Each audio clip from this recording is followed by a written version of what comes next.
What's up, guys? Nobody likes what I have to say about betrayal. And my view essentially is there's no such thing as betrayal. Betrayal is just a hyperbolic term we use when we don't like other people's choices.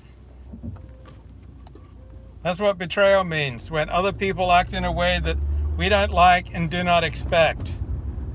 And if there's a dramatic difference and it really impinges on our understanding of reality and the way the world works, then that's a betrayal. Okay, let's say President Trump makes some dramatic compromises with the Democrats, so he never builds the wall. Okay, so Trump voters will definitely experience that as a betrayal. But from President Trump's perspective, he's just compromising on one value to pursue a different value. So let's say you're a Republican and your expectation is that Jews are American patriots, and therefore you expect them to vote Republican like other American patriots. And then you find out that 75% of them vote Democrat. Okay, that's going to feel like a betrayal. And okay, let's say your dad divorces your mom and he takes up with a much younger woman and he marries her.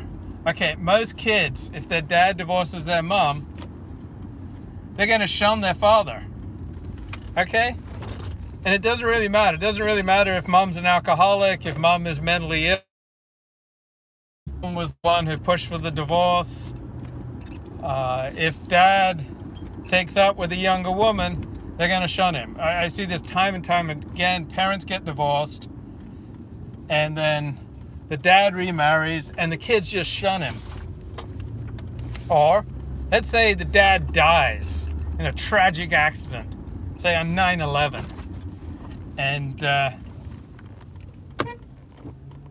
And then mom remarries, happily remarries, like 2 years later. And the kids may well think it's a betrayal of dad's memory. It's a betrayal. Okay, from mom's perspective, she's just being happy. She's being a normal adult. She's marrying someone she loves. She's making the best of a bad situation. Oh boy, they're coming after me. They're going to get me this time. But to the kids, feels like betrayal. Okay, let's say your boss fires you the day before Christmas. Right? And you had no expectation of being fired. That feels like a betrayal. But let's say he just lost his biggest client. He has to rapidly downsize his payroll, and if he doesn't do this, the whole business is going to go bankrupt. So for you, it's a betrayal that you got fired the day before Christmas. The boss is simply making the hard decisions that it takes to keep a business afloat. So think about examples when you use the word betrayal. Okay, so I was dating this girl, and then she calls me one day and said, oh, last night, I hooked up with this ex-girlfriend of mine. Okay, that felt like a betrayal. Like, 1 minute she was in bed with me, and then the next day she's like going to bed with a woman. That felt like betrayal. But she simply wanted to break up with me, and she knew that this would cause me to break up with her. And so she thought also this way it would hurt less than if she was with a guy. And so for what was a betrayal for me, for her, she was trying to do the kindest thing. Or I remember I had a girlfriend and she wanted to pose nude. To me, this was a betrayal. Like, I thought what we had was beautiful and sweet and sacred and holy. Yeah, she was a porn photographer, but it was like a sacred relationship. I didn't want her posing nude. That was very painful to me, and it felt like a betrayal when she posed nude. So think about what happens when a reporter goes to interview a subject. So I've conducted thousands of interviews in my life, and guess what? When I've prepared or got myself ready for the interview, or as I'm driving to the interview, I'm not always thinking about performing good journalism. Sometimes I'm thinking about, wow, I'd really like to date this woman, or I'd really like to date this woman's sister, or I really hope I can be best friends with this this famous author I'm about to interview, or I hope this person will employ me, or I hope he'll invite me to that cool party, or I hope he says something really damaging and something that'll give me a huge scoop. So when a journalist goes to do an interview, his motives aren't pure. He's thinking about himself, he's thinking about his own career, he's thinking about getting his rocks off, he's thinking about becoming best friends with the person he's going to interview.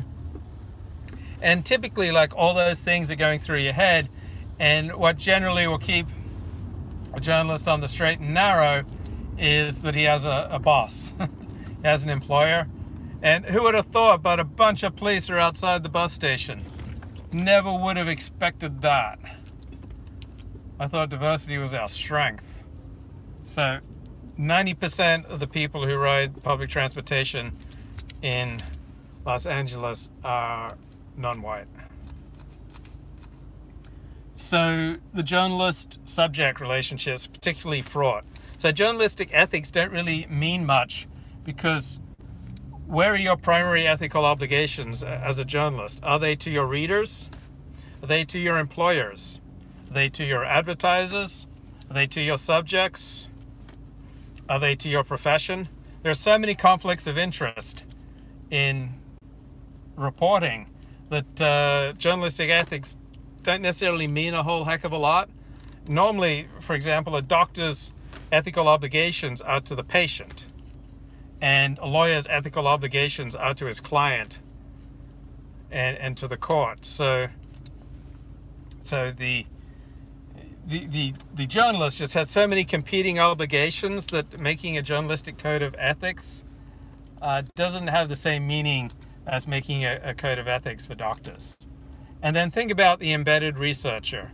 So Richard Spencer tweeted about Serena Tarr, the sociologist, that she was the best embedded researcher that he had ever experienced. So I'm sure she went into her stated reason for going in for embedding with Richard Spencer was that she wanted to better understand the Trump phenomenon and the alt-right. On the other hand, she may have been looking for a walk on the wild side after her husband's betrayal, or some combination all in between. Maybe she went in there the object of primarily just simply doing good scholarship. Maybe she went in there with the object of advancing her own career, her own fame. Maybe she was for the excitement of a walk on the wild side. So in the porn industry, they had a term for people who just wanted to come into the porn industry and just kind of check it out for journalistic reasons. We called them sniffers. They just wanted to come in and get a sniff of that erotic excitement. And so I think a lot of people are attracted to the alt-right. A lot of normies are attracted, journalists are attracted to the alt-right. They want a sniff of that excitement, that whiff of danger. Then you go ahead and embed. And so what are an embedded researcher's, where are her primary ethical obligations? Are they to her field? Are they to her college? Are they to her readers? Are they to her peers? Like, generally speaking, most journalists, I think most professors write primarily for their peers. What they most want is the admiration of their peers. What they most want is to be in good standing with their peers. So the embedded researcher has so many different ethical obligations that a code of ethical conduct may not mean a whole heck of a lot, because there are just so many conflicts. if she gives her ethical priorities to her subjects, then that's going to come at the cost to her readers. If she gives prime ethical consideration to her readers, that's going to come at a cost to her subjects. So you got embedded researcher Serena Tao, just for example, but